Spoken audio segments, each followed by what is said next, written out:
Hello, magandang araw sa inyong lahat mga kababayan ko. So, meron tayong eco-content ngayon.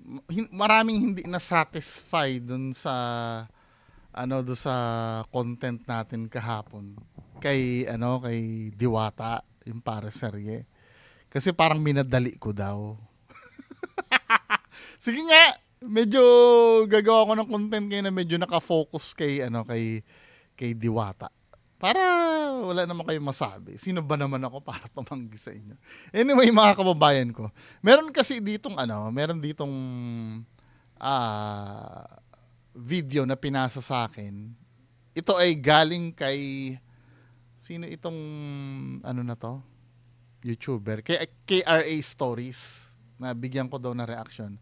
Update sa sikat noon na si Diwata. Laos na ba? 'Di ba? So, mga kababayan ko, panoorin natin to, mga men. Ano ba ang meron dito? Ang baklang dating binugbog pero ngayon dinudobog. Hindi ma So, ano ba yung ano? Wait lang. Ano yung sinasabing ang dating bakla daw na binugbog? Ang baklang Dating binugbog ngayon dinudumog. Siguro ito yung callback dun sa dating nangyari sa kanya. Alam ko before, nabalita na yan 7 years ago. Ito nga, nakita ko yung video 7 years ago, mga kababayan ko, nabalita yan si Diwata. Na meron siyang dalawang kaibigan na pinalayas niya sa ilalim ng tulay kasi nagda-drugs daw. 'Di ba?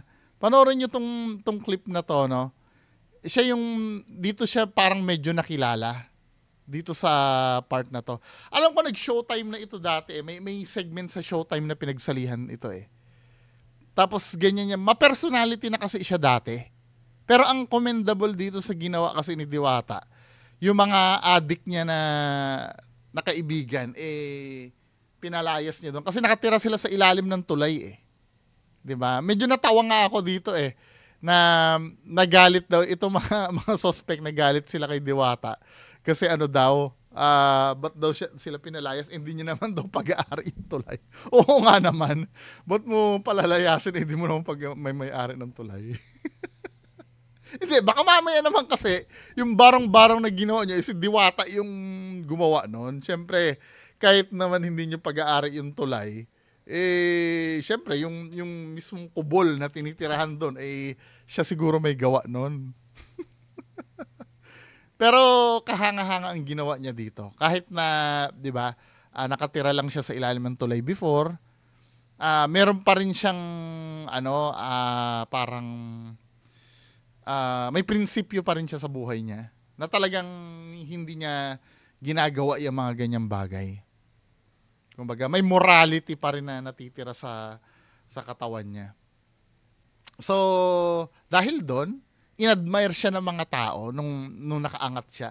Ganyan naman kasi tayo mga Pilipino 'Di ba? Addict tayo sa yung mga teleserye stories, yung sa una na aapi-api tapos biglang uunlad, 'di ba? Yan lagi ang tema ng ano natin ng mga pelikula natin before at mga teleserye. Although na sa ibang bansa kasi may mga ganyang storyline din na yung yung underdog tapos biglang magro-root tayo doon doon sa underdog Parang part na ng culture pero iba kasi ang dating ng mga teleserye dito sa Pilipinas. Talagang isinasabuhay natin. Blurry na nga yung line between teleserye at totoong buhay 'Di ba? Kasi naalala ko dati noon, actually hindi ko na naabutan Hindi ko na naabutan. Naririnig ko lang to or napanood ko yata somewhere. Na alam niyo yung teleserye ni Claudine Barreto dati noon. Ano nga ba 'yun? Anong title nga noon? Yung yung ang kontrabida si Princess Ponsala. Na-research ko po 'yun hindi ko po naabutan Kasi nung na-invite sila sa isang talk show noon, lalo na yung pumapapel na dun sa teleserye na yon, talagang merong mga sumusulat daw sa kanya na humihingi ng tulong dahil akala totoo daw talaga siyang doon. Ganon tayo ka parang ganun tayo ka, hindi naman pagiging uto-uto, ano, pero ganun tayo madala.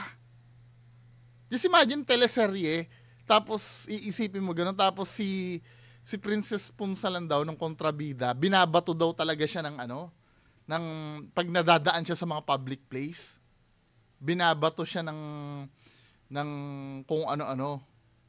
Pero at the same time daw, natutuwa din siya. Kasi effective yung ano niya eh, yung character na ginagampanan niya eh, di ba? Ibig sabihin, ano, believable. Anyway, medyo nalalayo tayo, no? Ganun kasi tayo mga Pilipino. Mga utak teleserye tayo kadalasan eh. Kung ano yung naaapi, di ba? Kasi number 1 sa atin, ginagamit muna yung puso eh. Pero hindi naman masama yon. Talaga namang nakakabilib itong ginawa ni Diwata. 'Di ba? Doon sa mga ibang tao na ka-level niya before, 'di ba, na mga patapon ang buhay. Ito hindi sumuko itong taong ito. 'Di ba? Pagpatuloy natin. Ang baklang dating binugbog pero ngayon dinudumog. Hindi mapagkakailang talagang pumatok ang Diwata Pares noong mga unang buwan ng 2000. Gutom na naman ako, shit. Sino naman hindi magugutom sa ganyan? Kakailang talagang pumatok. Woo! Sarap po. Pero ayoko ng pares na ano, na yung baboy. Hindi, may natikman ako dito na malapit sa amin. Malapit dito sa ano namin, sa village namin. Siguro mga 20-minute na drive. Malapit pa ba yun pag 20-minute na drive? Parang ano, ganyan din siya pero masarap. Baboy. Nung una ayoko ng baboy na ano na pares. Kasi nakasanayan ko talagang pares yung beef, yung retiro. Yun talagang ano ko eh. Recently ko lang nalaman na may pares palang ganyan, yung baboy tas nilagyan ng sabaw. Ang Diwata Pares noong mga unang buwan ng 2024. Pero ngayong halos patapos na ang taon, kumusta na kaya si Diwata? Bago naging Pares Overload Queen si Deo Balbuena, na mas kilala ngayon bilang Diwata, dumaan siya sa napakaraming pagsubok. Sinubok niya ang iba't ibang trabaho para makatulong sa pamilya. Naging service crew, call center Hindi siya tamad, ano? Hindi siya tamad na tao talaga. agent, construction pamilya. Naging service crew, call center agent. Call center agent? O, di ba? Ang lupit, ano? Sa bagay, hindi naman tumatanggap ng, wala naman sa qualification ng call center agent ang graduate ka, di ba? As long as na may K ka. Ginawa niya pala yun, di ba? O, kita mo na. Ang lupit pala talaga ni Diwata. Pero bakit parang hindi siya happy dun sa trabaho ng pagiging call center agent? Construction worker. Pinasok niya rin ang pangangalakal. Ano to mga video na to? Ano ba talaga siya? Nag-vlogger ba siya? Bakit nagkakaroon siya ng video na ganyan? Or nag-guest siya sa TV siguro, ano? Hindi, yung sa mga nakakaalam kay Diwata, vlogger ba siya? Before? Pakinggan nga natin yung yung istorya. Baka mamaya sinabi dito eh. May magagalit na naman sa akin. Hindi, nagtataka kasi ako bakit may mga footage na ganito. May mga, saan nila nakuha yung video na siya ay call para center makatulong agent sa pamilya. Naging service crew, call center agent, construction worker. Pinasok niya rin ang pangangalakal at nag-sideline din siya ng pagtitinda ng kape, Lahat pinagdaanan niya talaga. sigarilyo at mga candy. Hanggang sa noong 2020, dahil sa hirap ng buhay, naisip ni Deo na magtinda ng pares. Nagsimula siya sa isang maliit na kariton sa kalye ng Pasay, kung saan binuhos niya ang lahat ng natitira niyang ipon para makapagsimula. Bawat araw, gising siya ng maaga para magluto at maghanda ng mga sangkap. Sabay bitbit ang kanyang kariton sa kalsada. Paano nila nagagawa yung prito na ganon? Yung ganito yung parang crispy talaga. Simula. Kasi Kaya hindi na ako nagluluto dito sa bahay. Failure ako sa luto eh. Minsan gusto kong kumain ng... Bawat araw, gising siya ng maaga para magluto Yung mga ganyan, yung mga ganyang ka-crisping prito, hindi ko magawa yan. at maghanda ng mga sangkap. Yan yung mga ganito. Mukha kasi siyang crispy eh, oh. Ano yan? Wala, ginawa ko na lahat. Sinunod ko na sa YouTube eh. Hindi ko talaga mapakrispy ng ganyan eh. Sabay bitbit ang kanyang kariton sa kalsada para magtinda. Simple lang ang pangarap niya, ang kumita ng sapat para maitawid ang pang-araw-araw na gastusin. Ito yung minsan, hindi naman problem, no? Minsan, kakulangan, di ba, sa ating mga Pinoy. Pag mangangarap ka, full blast mo na. 'Di ba? Yung pangarap na sapat lang ang sapat na. Alam mo diyan pinagalitan ng tatay ko ang ang kuya ko yata nun. Kasi marami kami magkakapatid eh. Yang narinig niya yan, kasi medyo nahihirapan siya sa pag ng tatay ko kasi may family business kami dati. Nahihirapan siya sa management ng tatay ko noon. Kasi military kami dati noon eh. Parang kailangan gumising ka ng maaga, ganito. Kailangan lagi may meeting tayo tuwing Ganon kami dati noon. Narinig niya yata, I don't know kung sa ate ko ba o sa kuya ko na. Hindi ko naman hangad to eh. Ang gusto ko lang parang makakain lang daw sa araw-araw tsaka galit ang tatay ko nun. Sabi gano'n. Yan ang problema sa iyo eh. Kaya hindi ka umuunlad kasi ganyan lang ang pangarap mo. Sabi gano'n, nasa sayo na ang lahat. Mas gusto mo pa ng ngayon naiintindihan ko na Kasi ako dati noon, awang-awa ako sa kuya ko noon dati. Na, ba't mo naman kung yun nga ang gusto. Pero iniisip kong ganon, nung time na yon nasa kamay namin talaga ang future namin noon eh. Kung pag-iigihan namin eh. 'Di ba? I mean, ngayon ko napatunayan na may point talaga ang tatay ko. Na mangangarap ka rin lang, yung malupitan na. Pangarap nga kasi eh. Hindi naman mahal yan eh. Kaya lang ang gusto lang kasi ng tatay ko noon, kung may pangarap ka ng ganun, pilitin mong maabot yon. Kung mediocre lang ang pangarap mo, okay lang sa yung pa banjing ka, 'di ba? Parang sa akin nakikita ko dito kay Diwata. Parang ganun siya eh. Yung okay lang na ganyan. Then nung pinagkalooban siya ng biyaya na sobrang overwhelming, parang hindi niya na kayang i-manage. Kasi nakakondisyon ang utak niya na ganito lang ang ko. 'Di ba? May mga sinasabi pa nga si Diwata minsan na na pag tinitis siya ng mga basher, babagsak ka na kasi na. Yung parang sasabihin niya, nagsimula naman ako sa umpisa. Sabi, isip-isip ko, tangina, nandiyan ka na, ilaban mo yan. Nandiyan ka na. Huwag mong hahayaan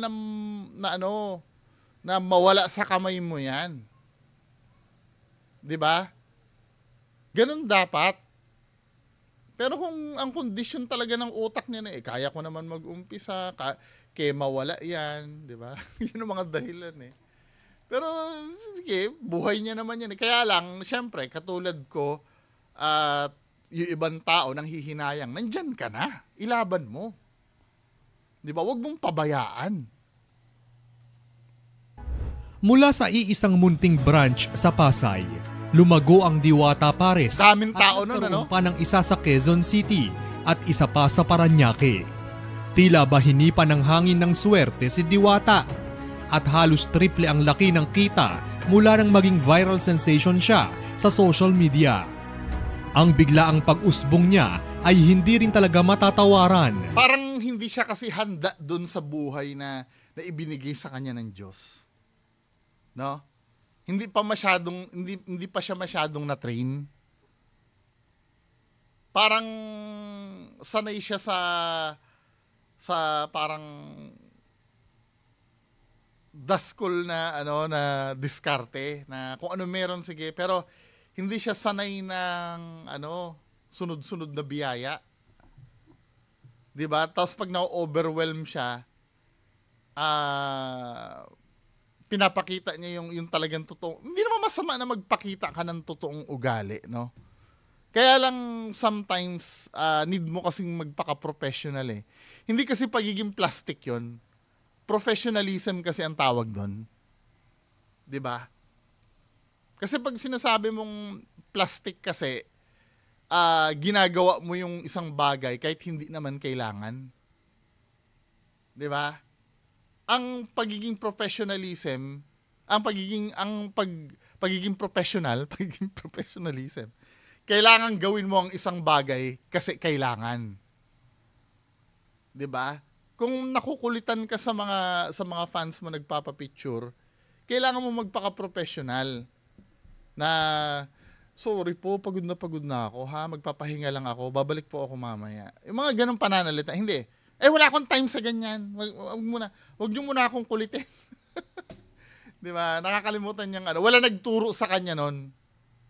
Nung pagiging professional, 'di ba?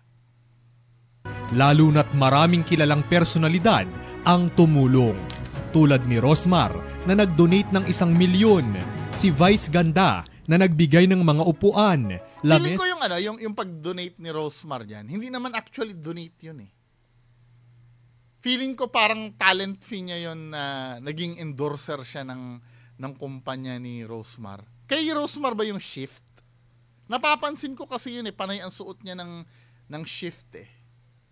Na matalino din si Rosmar eh, no? Di ba? Kesa mag-hire siya ng ng celebrity na na mahal ang talent fee. Hindi si Diwata na, at least sikat si Diwata nung time na yun eh. Sa Attent at si Tony Gonzaga na nagbigay ng delivery van.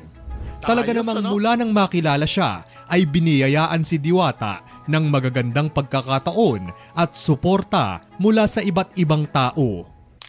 Ang kaso, marami rin ang nagalit sa kanya dahil di umano, di naman masarap ang pares niya. Madumi at naging mapagmataas daw si Diwata. Sa totoo lang, 'di ba? Sa katotohanan lang tayo. Hindi naman pares talaga ang pinunta sa kanya diyan eh. Oo, ibig ko sabihin pares, gusto talagang kumain, gusto matikman. Pero hindi naman talaga pares yung yung dahilan. Babaguhin ko yung statement ko Pinuntahan nga naman siya dahil sa pares, dahil gusto matikman. Pero ang main reason, kaya siya pinupuntahan talaga is siya. Gusto siyang makita, gusto siyang mapicturean at gustong maging in ng mga tao. Pero doon sa pares, kasi illogical na sabihin mo yung mga nagdidepensa na kung hindi masarap ang pares, bakit pinupuntahan? Bakit yung mga pumupunta ba dyan nakatikim na ng pares niya? Na-curious. Kaya pumunta hindi dahil masarap. 'Di ba? Tapos nung naglabasan yung mga reviewer, nagalit na instead na tanggapin yung criticism ng maayos. Ako, aminado din naman ako, mahirap naman talagang tumanggap ng criticism. Isa yan sa weakness ko. Actually, baka weakness nga natin lahat yan eh. Yung pagtanggap ng criticism na yan eh. 'Di ba? Mahirap talaga yan. Lalo na pag masakit yung nababasa mo or yung naririnig mo. Mahirap talagang tanggapin. Kaya lang, sa ganyang scale ng negosyo mo, at saka hindi mo afford na na magsungit basta-basta. 'Di ba? Meron kang malaking negosyong inaalagaan eh. At yung value na negosyo na yan, ang problem dito kay Diwata kasi mapagpatol siya. 'Di ba? Mapagpatol siya dun sa mga, tsaka tinuturing niyang basher yung mga food reviewer. Hindi niya dapat tinuturing na basher yon. kung maganda kung hindi niya lang kayang i-handle yon, ang pinakamagandang gawin doon, hindi pansinin yun eh. Kasi may nangyari, may nag-review doon na hindi masarap, biglang aawayin niya, ano. Eh di lalo tuloy gaganahan yung mga layunin talaga ay manira. 'Di ba? Kasi hindi naman nawawala yung paninira na yan kahit kailan talaga eh. 'Di ba? Kahit sa ang larangan, nandyan kasi yan eh. Part of the game yun. Lalo na pag umuunlad ang negosyo mo, hindi niya kayang i-handle yun. Hindi niya, ano. At yung mga lehitimong critic talaga ng pagkain, yung wala namang masamang sinabi, kundi kinritik lang yung, ano, yung pagkain na binibenta niya. Yun lang naman, hindi naman siya pinersonal eh. 'Di ba? Sana tinanggap niya na lang ng maayos. Ilan sa mga video na kumakalat sa internet ang nagsasabing nagtataray daw si Diwata kapag nagpapapicture sa kanya at akala mo raw ay isang sikat na artista kung umasta. Sagot naman ni Diwata, hindi naman siguro, hindi niya lang siguro kayang i-handle yung ganong gravity ng ng fame. 'Di ba? Biglaan kasi 'yun eh. Hindi niya naman talaga kasi buhay 'yun eh. Ang problem nga lang kasi dapat inaral niya kung paano i-handle 'yon, yung ganung bagay. Or sana man lang may nag-advise sa kanya. 'Di ba? Wala kasi nag-guide kay Diwata nung time na 'yun eh. Walang kasi syempre sasabihin naman ng iba hindi pagod kasi si Diwata, pagod si Anong gusto ni Diwata? Bumalik siya sa pag-construction worker? Mas lalo siyang pagod doon. 'Di ba? Alin ang nakakapagod, magbuhat ng hollow blocks o magpa-picture ka? 'Di ba? Or kung talagang hindi mo na kaya yung picture, pwede ka magsabi na pahinga lang po muna ako ha. Tapos or may isa kang tao na taga-bugaw ng mga ng mga magpapa-picture sa at least hindi sa iyo manggagaling yung pagsusungit, 'di ba? Ang problema inano niya lahat eh. Sinalo niya lahat eh. Sa bagay, hindi mo na rin kasi masisi kasi hindi naman talaga siya handa sa ganyang uri ng kasikatan. Trabaho raw siya at hindi sa lahat ng oras pwede siyang magpa-picture-picture lang. Lalo na... Yung sinasabi mo kasing trabaho kasi, ito kasi ang problem. Tama naman yung sinabi niya, Tama ha? May sinabi dito yung host. Kung umasta. Sagot naman ni Diwata, nagtatrabaho raw siya at hindi sa lahat ng oras pwede siyang magpa-picture-picture lang. Lalo na at hands-on siya sa kanyang business. I do get that, Pero kaya nga dinagsain ng tao yan dahil sa'yo, hindi naman dahil sa business mo in reality. Real talk lang, hindi naman dahil sa pares mo. Sa totoo lang, sa dinami-dami ng review ng pares ko, yung mga professional reviewer, average lang naman ang lasa ng mo talaga ng pares mo eh. Hindi naman sa hindi masarap, no? Hindi sa hindi masarap. Pero ang mga grade ng pares mo, 6 out of 10, 7 out of 10. Pinakamataas na yata 7 eh. 'Di ba? Hindi naman talaga yung sarap. Ang kasi diyan, ang dahilan kaya ka pinuntahan diyan dahil sa'yo. Dahil celebrity ka na eh. Gusto kang makita. Pangalawa, gustong maging in nung mga tao. Ano ba yung yan kasi yung tinatawag na na parang bandwagon mentality. Yung kung ano yung in, na alam niyo yung mga bibe sa ulo. 'Di ba naging in 'yon? Lahat ng tao gusto rin magkaroon ng ganon, 'di ba? Ano yung mga in, 'di ba? Naging in yung pasayaw-sayaw sa TikTok. Halos lahat ng tao gusto na ring sumayaw sa TikTok. 'Di ba? Ano kasi yan, nagtitrend kasi yung pares mo, pero hindi dahil doon sa lasa. Dahil sa'yo. Naging inspirasyon ka ng ibang tao. Yun ang nafi-fail ma-realize si Diwata. Hindi dahil doon sa pares niya. Well, nagiging pares na lang. Dahil yun na lang kasi ang way para malapitan ka eh. Kailangan kumain dyan eh. Di ba? Marami pa ang kumakalat na mga chismis at video online na kesyo daw masama ang pakikisama niya sa mga trabahador niya at masyado na raw pasosyal si Diwata. Ngayon namang bare months na, may mga nagsasabing laos na raw si Diwata. Pagkatapos kasi ng kanyang kasikatan, Hindi, laos na ba? Hindi pa naman masyado. Pero naging weak na yung naging weak na yung dating niya. Hindi na katulad ng dati. Kasi kung titingnan mo yung katulad ng kahapon, tiningnan ko yung FB page niyan, 27,000 na lang ang nanonood eh. Ganun na lang eh. Pero dati nun, ang mga views niya, million lahat. Pag pagka halimbawa may ipopost yan si Diwata, gusto siyang i-follow kasi ng mga taong uma-idol sa kanya eh. Pero ngayon kasi wala eh. Kahit yung mga shares niya, ang baba na lang eh. Hindi pa umaabot na 1,000 minsan eh. Pero mga views niya, 27,000.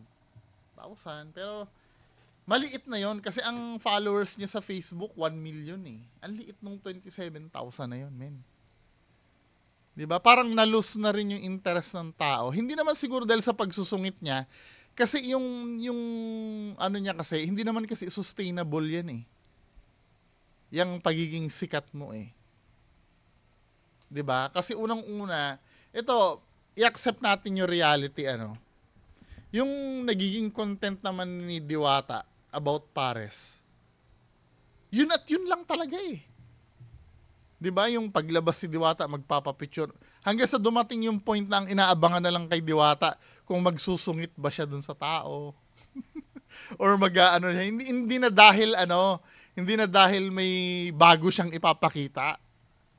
Hanggang sa dumating yung time na talagang nagkaroon na ng fatigue sa kanya yung mga tao. At normal naman yun. Kahit sa ibang influencer pag walang bago, parang nakakatamad na rin panoorin, 'di ba? Kaya nga lang ang problem kasi doon sa nangyari, kahit inevitable yung pag-decline ng kasikatan niya, hindi niya inalagaan. 'Di ba? At least kahit paano pag medyo lumaos ka ng konti, kung maganda naman yung pinapakita mo. 'Di ba? Or maganda yung image na iniiwan mo. May chance pa rin na pwede ka uling mag-trending. 'Di ba? put na rin ang iba pang mga kainan na gumaya sa kanyang konsepto. Tulad na lang ng Hiwaga, Pares Overload. Ang maganda kay Hiwaga naman, dito kay Hiwaga, parang pinag-aralan niya yung si Diwata eh. Kung ano yung mga maling ginagawa ni Diwata. Yun ang itinatama naman ni Hiwaga. Doon siya bumabawi. Tamo, kahit nalaos na rin ito si Hiwaga, every time na makikita mo si Hiwaga, may pa rin eh. May image pa rin na, ito yung ito yung friendly na nagbebenta ng pares ha. Kay 'di ba, kay Diwata, parang may para siyang villain eh. Dahil dito, hindi na kailangan pang bumiyahe ng mga tao ng malayo para lang matikman ang pares na tulad ng kay Diwata. May ilang larawan at video rin na nagsasabing halos wala nang bumibili sa mga branch niya. Pero kahit hindi na kasing dami ng dati ganyan ang mga grabe patuloy pa rin ang negosyo, lalo na sa bagong branch niya sa Quezon City. Magpapatuloy pa rin naman yan.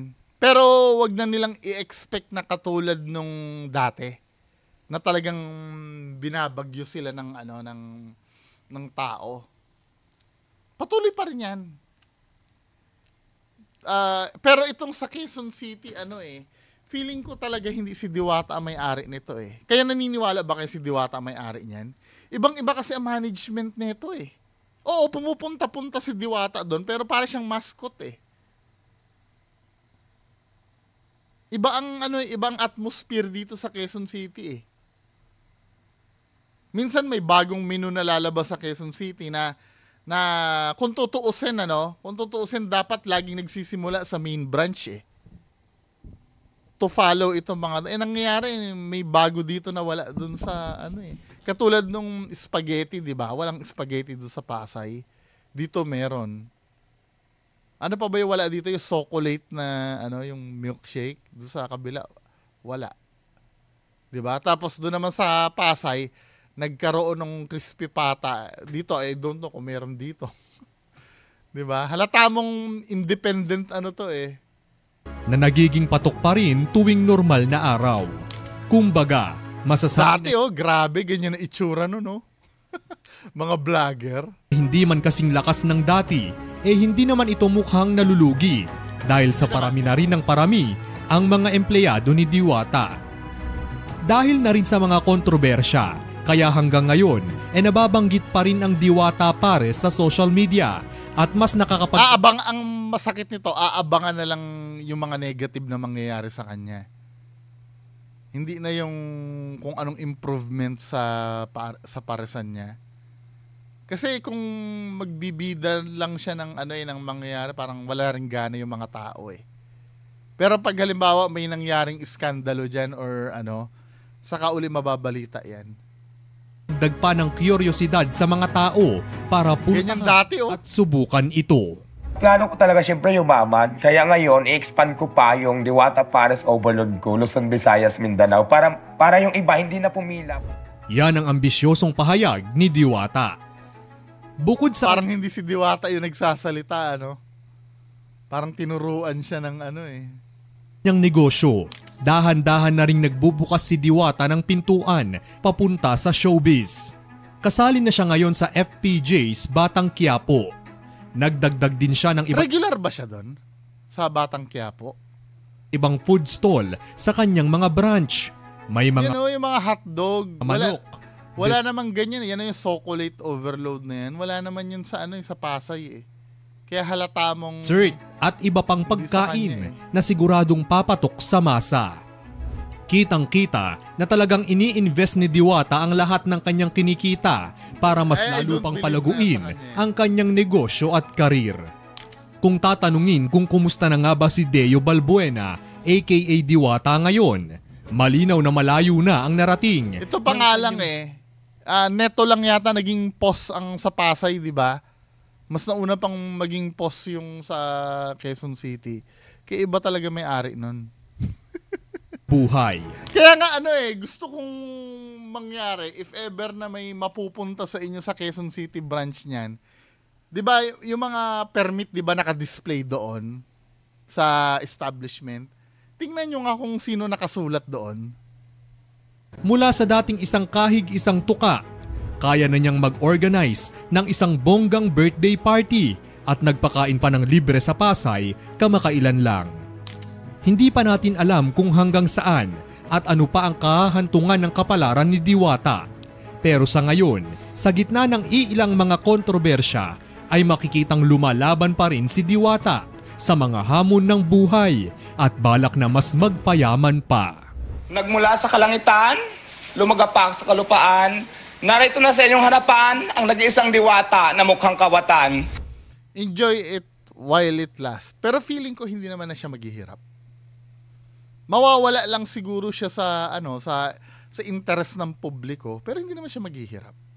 Hindi lang katulad ng dati.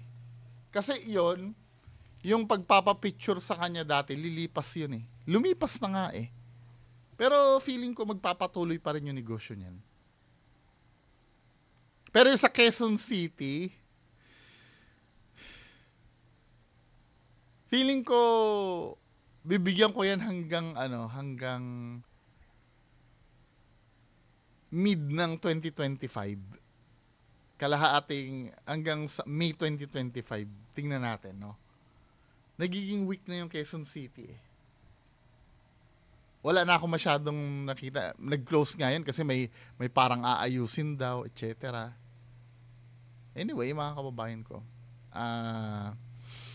Yan lang po muna. Maraming salamat. Bye-bye.